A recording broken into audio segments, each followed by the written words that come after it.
நீர் நெல்லிக்காய் எப்படி செய்கிறது? நீர் நெல்லிக்காய்னா என்ன? அதில் என்ன பெனிஃபிட் இருக்குது? நெல்லிக்காய் அப்படின்னாலே அதியமானுக்கு ரொம்ப பிடிச்சது. ஔவைக்கு அதியமான் கொடுத்த நெல்லிக்கனி.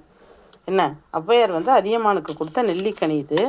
இது நெல்லிக்காய் கிடச்சிது எங்களுக்கு. அதை என்ன செஞ்சோம் அப்படின்னா, நல்லா வெந்நீரை நல்லா கொதிக்க வச்சு, அந்த கொதித்த வெந்நீரில் நெல்லிக்காய் அள்ளி போட்டு இப்படி உப்பு போட்டு வேடு கட்டி வச்சுட்டோம். துணி போட்டு வேடு கட்டுவோம்ல சட்டியில், வேடு கட்டி இப்போ 15 நாள் ஆகுது வேடு கட்டி. அந்த தண்ணி நல்லா இஞ்சி இவ்வளவுக்கு இருந்தது தண்ணி, இவ்வளோ தூரம் இஞ்சி வந்துருச்சு. அந்த இஞ்சின தண்ணியில் வரமிளகா, உளுந்து, மல்லி, வெந்தயம், மஞ்சள், உப்பு, பெருங்காயம் எல்லாம் வச்சு பொடி பண்ணி இதில் போட்டுட்டோம்.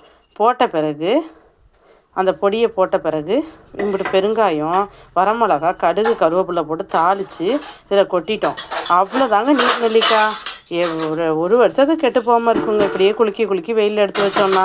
இதை தொடர்ந்து தொட்டுக்கலாங்க. மோர் சாதத்துக்கு, அப்புறம் ரச சாதத்துக்கு, அப்புறம் ஏதாவது லெமன் ரைஸ் இது மாதிரிலாம் செஞ்சோம். வெரைட்டி ரைஸ்க்கு தொட்டுக்க ரொம்ப நல்லாயிருக்கும். ஒரு கூழ் காய்ச்சிரோன்னா ஒரு கேப்பங்கூழ், கம்மங்கூழுக்கு இதை தொட்டுட்டு சாப்பிட்டா ரொம்ப நல்லா இருக்குங்க நீர் நெல்லிக்காய். நீங்களும் உங்கள் வீட்டில் நீர் நெல்லிக்காய் செஞ்சு பார்த்துட்டு எப்படி இருக்குன்னு சொல்லுங்கள். இந்த நீர் நெல்லிக்காய் கண்டிப்பாக செய்யுங்க. நெல்லிக்காய் சாப்பிட்றது சுகருக்கு ரொம்ப நல்லது, ஹார்ட் பேஷண்ட்டுக்கு நல்லது. நெல்லிக்காய் நமக்கு அப்படி ஒரு ஆப்பிள் சாப்பிட்டதுக்கு சமம். அந்த அளவுக்கு சத்து இருக்குது நெல்லிக்காயில், விட்டமின் சி இருக்குது. நீங்கள் கண்டிப்பாக ட்ரை பண்ணி நெல்லிக்காய் சாப்பிடுங்க. நீங்களும் உங்கள் வீட்டில் நெல்லிக்காய் இருந்தால் பெரிய நெல்லிக்காவை வீணாக்காமல் இந்த மாதிரி செய்யுங்க. நெக்ஸ்ட்டு நல்ல வீடியோட பார்ப்போங்க. சேனலை மறக்காமல் சப்ஸ்கிரைப் பண்ணிடுங்க. பக்கத்தில் உள்ள பெல் ஐக்கானை கிளிக் பண்ணுங்கள், லைக் பண்ணுங்கள், கமெண்ட் போடுங்க. எப்படி இருக்குன்னு சொல்லுங்கள் என்னோடய வீடியோலாம். பாய்ங்க.